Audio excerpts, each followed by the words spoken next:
Tere tulemast! Täna selgitame, kuidas üks väike nipp muudab su kohvi palju tervislikumaks. Oled mõelnud, miks itaallased joovad espressot päevad läbi, aga sina saad ühest hästist värinad? Saladus polegi kohvijoas, valid hoopis valmistusviisis. Vaatame, mis see on. Kohvist on peidus aine, mis viib sinu kolesteroli mõjutada. Lähme nüüd asja juurde. Selle nimi on kafestool.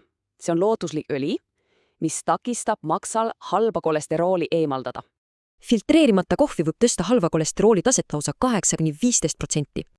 Selle õlise aine kogus sinu tassis sõltub täielikult sellest, kuidas sa kohvi teed. Ja vaata nüüd seda erinevust. Türgi kohv ja Preskan on kõige kõrgema sisaldusega. Õnneks on olemas väga lihtne lahendus ja see ei maksa peaaegu mitte midagi. See kangelane on tagasihoidlik paberfilter. See teeb su tervisele tohutu teener. Paberfilter eemaldab sinu kohvist kuni 95% kafestoolist. See on ju uskumatu! Filtripoorid on kafestooli jaoks liiga väikesed, aga antioksidandid ja kofeiin pääsevad läbi. Ja see pole lihtsalt niisama jutt. Norras tehtud massiivne uuring tõstas selle kasulikkust. Jälgiti 500,000 inimese kohviharjumusi ja nende tervist. Kujutad ette? 20 aastat järjest jälgiti iga detaili. Niisiis, mida nad leidsid? Ja see pilt illustreerib tulemusi hiilgavalt. Filtreeritud kohvijoojatel oli madalaim surmarisk.